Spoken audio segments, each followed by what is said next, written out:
Square Enix has some dark days ahead of it.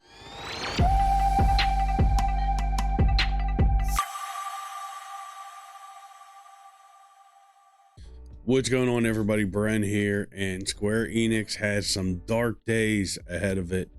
In its latest earnings release, Square Enix reports a profit drop of 69.7% year over year from growing operating losses thanks to high development costs. Now, we all know Square Enix spreads themselves out way too thin. They got way too many balls in the air. Although over the last couple years, Square Enix has been kind of hit and miss. You know, we've had the Diofield Chronicles, which is a very interesting game. If you saw my previous video, that's one of the games on my backlog. Actually, there's quite a few bit of Square Enix games on my backlog. But they also had a couple flops. Babylon's Fall, I remember that one.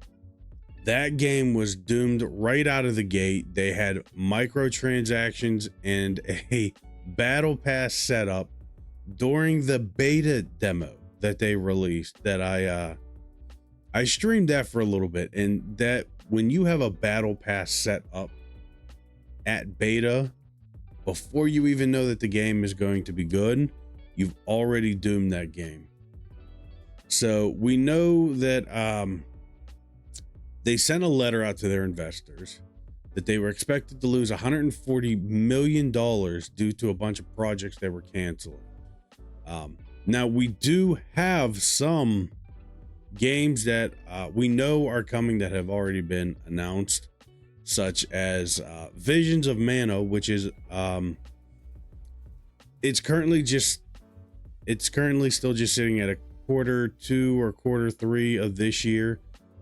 Two more that we know that were announced during the franchise's 35th anniversary live stream: a Dragon Quest III HD 2D remake that they're basing more around the Octopath Traveler style, which was that game and Octopath Traveler 2 were two good ones that Square Enix has released in the last couple of years. And then Dragon Quest XII, The Flames of Fate. Now, we know that those two that are already announced, they're in development.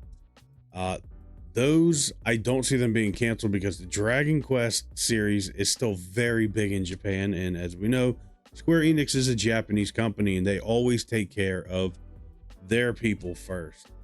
Which, hey, there's a lot of us here in the West that enjoy that. We love these Japanese style games. Another one that's in development and based off of the last one that came out, we know it's going to be quite a while because Tetsuya Nomura is still in charge of it, and that is Kingdom Hearts 4.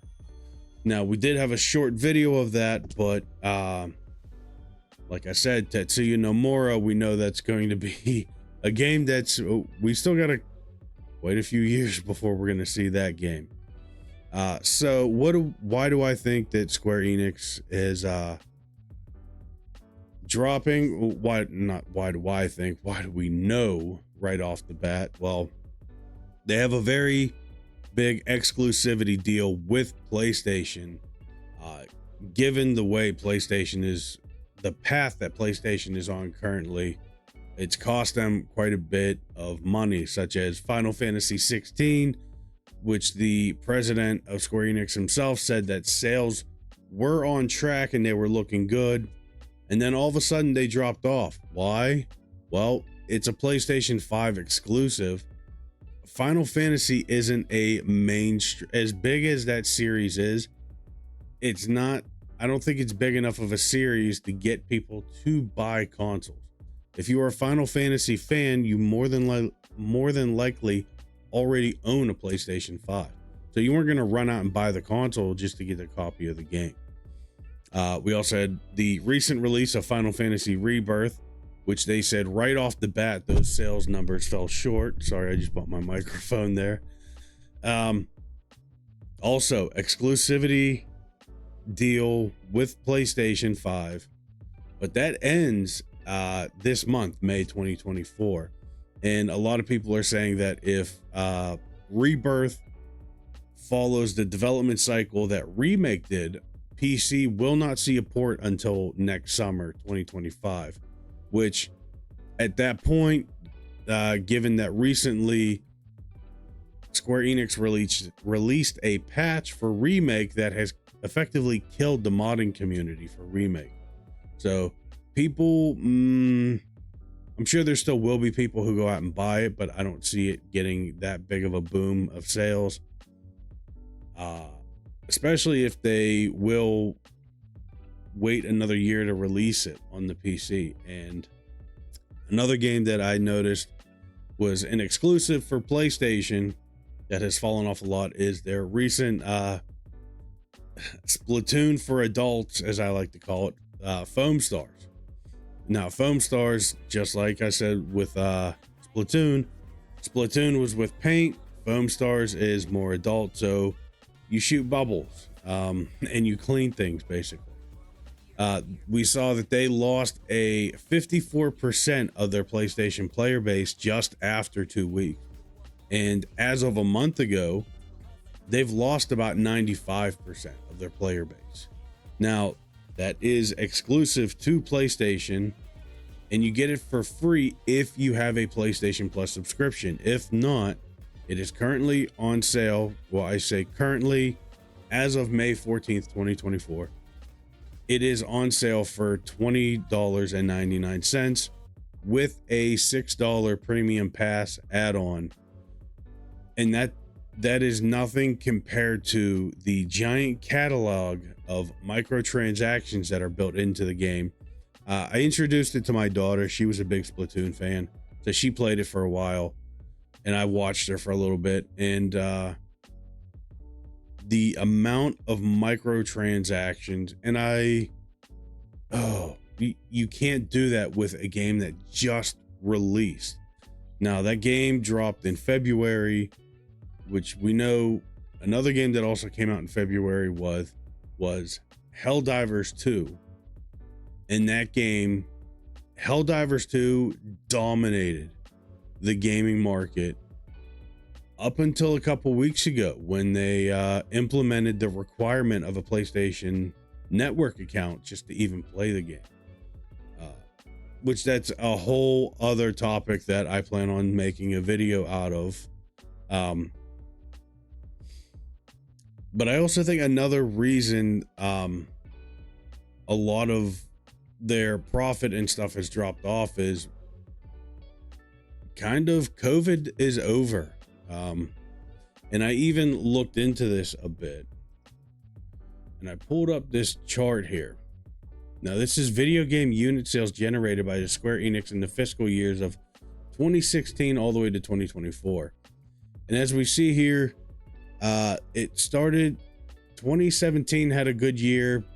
2018 dropped off a good bit, but 2019 started to pick up.